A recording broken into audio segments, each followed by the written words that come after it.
סימונים. זה נראה כאילו המשימה התחילה כבר. משימה שאין לנו מושג מה לעשות בה.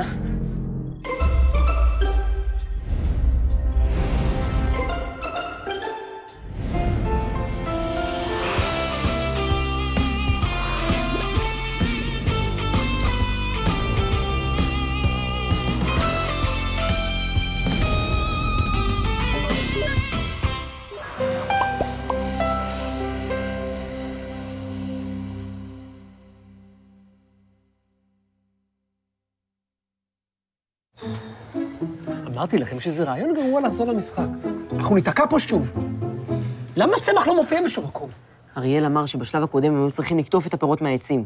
אבל הייתה בעיה שכל הפירות הבשלים היו ממש גבוה על העץ. אז הם היו צריכים סולם כדי להגיע אליהם. אז בוא נתנה פה סולם שנוכל להגיע לפירות בשלב הבא. מצוין, רעיון מעולה. סליחה, מוכר? כן, בבקשה. אנחנו מעוניינים לקנות סולם. איזה? שלבים? טלסקופי? מתקפל? סולם רגיל, כזה שאפשר לטפס עליו. מצטער מאוד, אין לנו כאן סולמות. אבל עכשיו, במבצע, נקלטרת לתרשית. לא תודה. אנחנו צריכים לבנות את הסולם, בעצמנו. אנחנו נלך לעץ, נחתוך את הענפים, ונבנה מהענפים האלה את הסולם. אבל פה אנחנו צריכים לקנות את המסור כדי לחתוך את הענפים. מסור דווקא יש לי. אפילו כמה סוגים. מעולה. אז אנחנו נשמח לקנות את זה? אי אפשר. את זה? אי אפשר. את זה? אי אפשר. למה? אני מצטער מאוד, אני לא יכול למכור לכם מסור. למה? תראו, אנחנו בשנת שמיטה. אני לא יודע מה אתם הולכים לעשות עם המסור הזה. אולי אתם הולכים לעשות כל מיני מלאכות אסורות. זה לא אחראי מצידי למכור לכם. אני מצטער. אבל עכשיו, במבצע, מזמרה חדשה עם להבים מתחלפים. מה? רוצים? אבל גם עם המזמרה אפשר לעשות מלאכות שאסורות בשמיטה. נכון. אז בוא נתנה גם מזמרה. אבל זה שנת שמיטה, אי אפשר. אז למה אתה מציע לנו? זה התפקיד שלי. אנחנו צריכים לקנות את המסור ולחתוך את הענפים, וככה לבנות את הסולם, אבל אני לא יודע איך. תשמעו, אני חושבת שאנחנו צריכים לחזור למשנה ופשוט ללמוד. הרי המשנה עצמה מדברת על מחירה של כלי עבודה בשמיטה.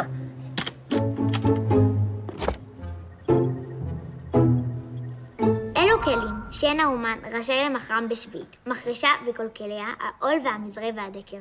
המשנה שלנו מלמדת שאסור למכור כלי עבודה בשמיטה אם יש חשש גבוה שהם ישמשו למלאכות שאסור לעשות בשמיטה. לכן לא מוכרים מחרשה בשנת השמיטה, כי הרי אסור לחרוש. הנה, נועה הגיעה. נכון, ואת כל כליה, גם את כל הציוד הנלווה אליה. וגם אסור למכור עול. מה זה עול?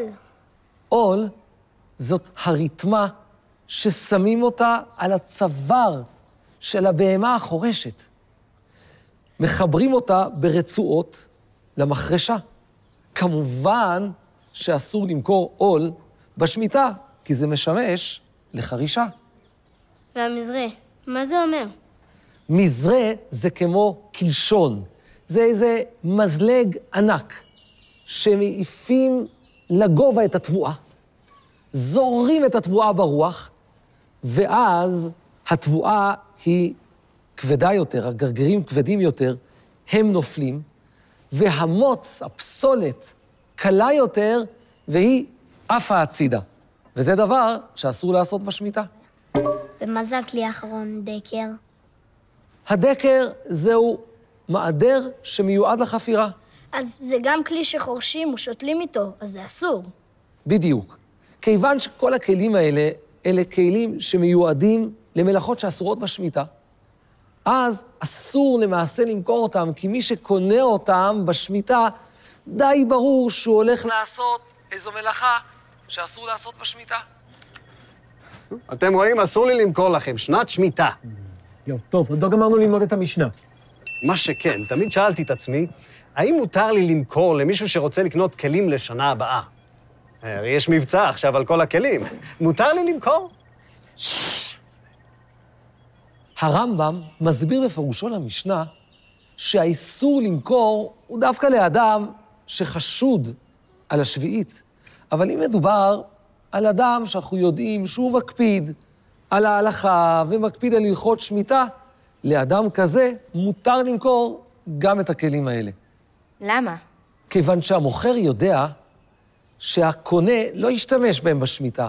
הוא קונה אותם עכשיו כי עכשיו יותר זול לקנות את הכלים האלה, אבל הוא ישמור אותם לשנה הבאה. או, שמעתם?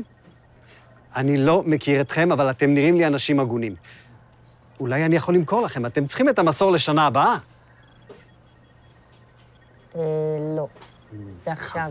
חבל. מאוד רציתי למכור לכם. טוב, עוד לא סיימנו. זה עוד לא נגמר הבא. מה הדין הבא במשנה? אבל מוכר הוא מגל יד, הוא מגל קציר ועגלה וכל כליה. מגל יד, הכוונה למגל קטן, כזה שקוצרים איתו כמויות קטנות, ואת זה מותר למכור בשמיטה. כי כמויות קטנות לשימוש עצמי מותר לקצור. נכון. ומגל קציר, הכוונה למגל גדול, שרגילים לקצור בו בשדה, וגם אותו מותר למכור בשמיטה. למה? אם קוצרים כמויות גדולות, זאת מלאכה אסורה בשנת שמיטה. שאלה טובה. בשמיטה אומנם אסור לקצור כמויות גדולות, מסחריות, אבל עם המגל הזה הוא יכול גם לקצור כמות ביתית, משפחתית, ולכן מותר למכור לו בשמיטה. אבל עדיין אפשר לקצור גם כמות גדולה במגל הזה. זה בדיוק מה שהמשנה באה ללמד אותנו. שכל עוד יש אפשרות סבירה שישתמשו בכלי הזה למלאכה שמותרת בשמיטה, מותר למכור אותו. אז עגלה וכל כליה, זה גם כלי שאפשר להשתמש בו בצורה מותרת? כן, אמנם אפשר להשתמש בעגלה גם כדי להעמיס כמויות גדולות של יבול או דברים שאסור לעשות, אבל אפשר להשתמש בעגלה להרבה דברים מותרים, ולכן מותר למכור אותה בשמיטה. בינגו. עכשיו אני אראה לו מה זה. מה תראה לו? הנה, הוא אמר בפירוש, מסור הוא כלי שאפשר להשתמש בו, הוא מותר בשמיטה. סתם, לחתוך עצים בנגריה למשל. מותר לו למכור לנו. אבל אנחנו רוצים לחתוך ענפים מהעץ. אבל לצורך לא חקלאי. לבנות סולם זה לא צורך חקלאי. אדון מוכר, כן, אדון קונה. אנחנו מעוניינים לקנות מסור שלא לצורך חקלאי, ולכן מותר בשמיטה. אדון קונה, אתה חושב שאני נולדתי היום? לא. מה הקשר? אתה יודע כמה אנשים באים לפה ומספרים לי סיפורים על שימוש לצורך לא חקלאי. למה שאני אאמין לך? אמרת שאנחנו נראים אנשים הגונים. הגונים, אבל לא צריך להגזים. יש לך טופס אישור שימוש לצורך לא חקלאי? אבא, תירגע, יש עוד המשך למשנה, זה עוד לא נגמר. תתבייש לך, שתדע לך שבגלל אנשים כמוך, ילדים לא רוצים לשחק היום במשחקי קופצה. קצת גמישות! שמחתי לעזור. כל דבר שצריך, תגידו לי. המשנה מביאה כלל שמסכם את הדינים. זה הכלל. כל שמלאכתו מיוחדת לעבירה אסור, לאיסור ולהיתר מותר. כלים שמיוחדים כדי לעשות מלאכה שאסור לעשות בשמיטה, כמו מחרשה, את זה אסור למכור.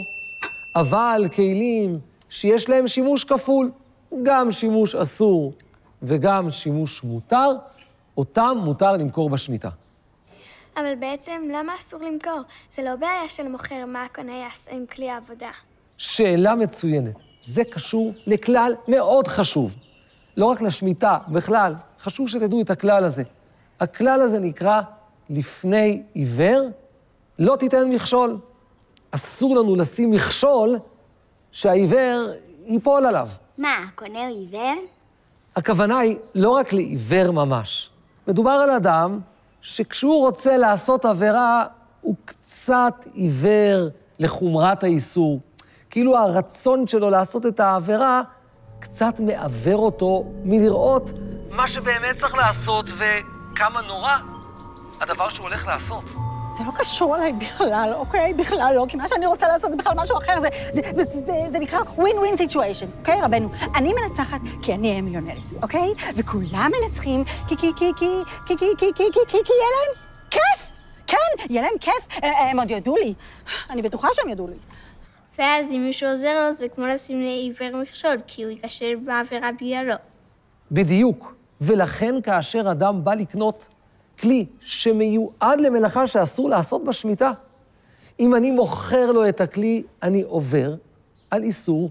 לפני עיוור לא תיתן מכשול, כי אני עוזר לו להיכשל בעבירה. אתם רואים? מה, אתם רוצים להכשיל אותי, שאני אכשיל אתכם, שאתם תכשילו אותי, שאני אכשיל אתכם בעבירה? אתה תהיה בשקט ואל תפריע. שמחתי לעזור. אין עוד הרבה זמן. נועה חייבת לחזור. ואנחנו חייבים לסיים את המשימה הזאת. אני לא מבינה, כל מוכר עכשיו צריך לחקור את הקונים שלו, מה הם מתכוונים לעשות עם מה שהם קונים אצלו. כאילו, אם הם נגיד קונים קרטון חלב ובשר, צריך לשאול אותם מה הם מתכוונים לעשות עם זה. זה לא הגיוני. שאלה נהדרת. באמת, זו שאלה נהדרת. שאין לנו כל כך זמן לשאלות נהדרות. ודאי שלא היינו מצפים מהמוכר שיהפוך לאיזה חוקר משטרתי. בשביל זה יש את הכלל שהמשנה מביאה בסוף. כל שמלאכתו מיוחדת לעבירה אסור, לאיסור ולהיתר מותר.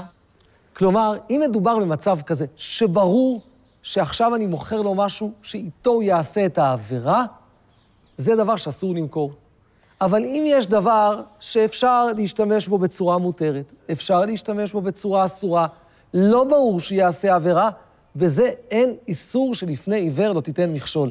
ותדעו לכם שהכלל הזה הוא מאוד מאוד חשוב במציאות שלנו, כי אנחנו גרים, יש אנשים שמקפידים יותר במצוות, מקפידים פחות.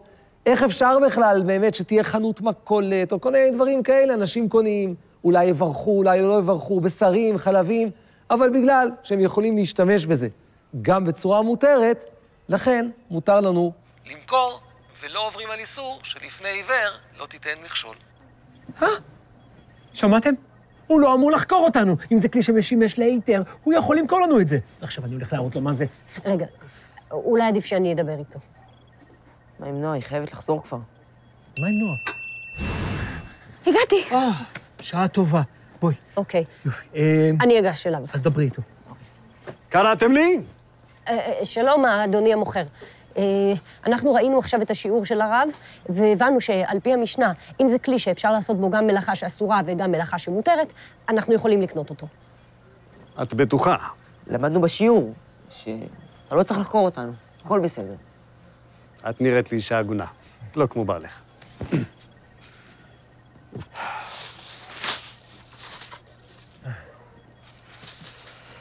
בבקשה, 50 שקלים, וזה במבצע. יש למישהו 50 שקלים? אני לא נוהגת להיכנס לעולמות וירטואליים עם מזומנים. אני בלי ארנב.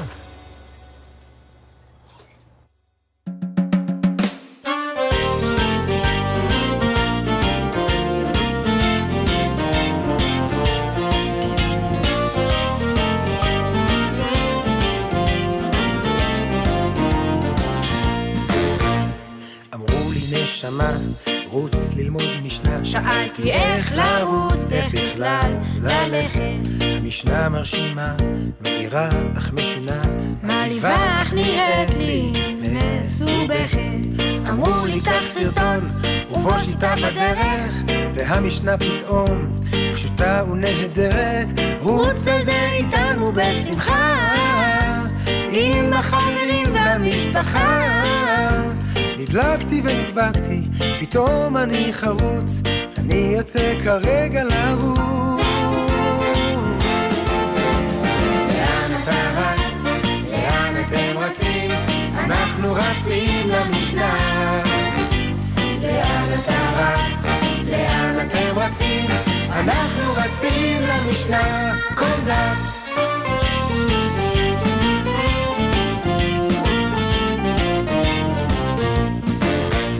וכיצד לומדים, מחפשים את הדין, וכשהם מוצאים כבר יודעים איך להמשיך בפילוח.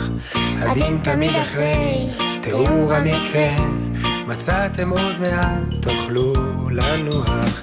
עכשיו מוצאים אומר, ולאומר יש טעם, הטעם הוא הסבר, כי אין דינים של סתם, ולבסוף מוצאים את הכותרת, והמשנה בשלמותה נפתרת.